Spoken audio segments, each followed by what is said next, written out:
Shiba Inu about to surpass Terra's Luna after double-digit price spike.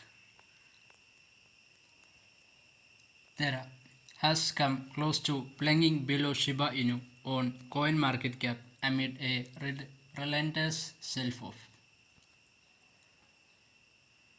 We can see Luna is $24.39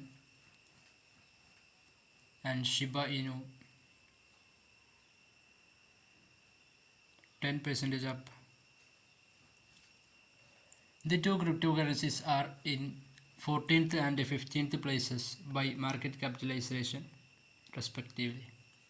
Terra co-founder Do Known took to Twitter to announce that he was close to announcing a recovery plan for the embattled USD stablecoin, which recently lost its peg.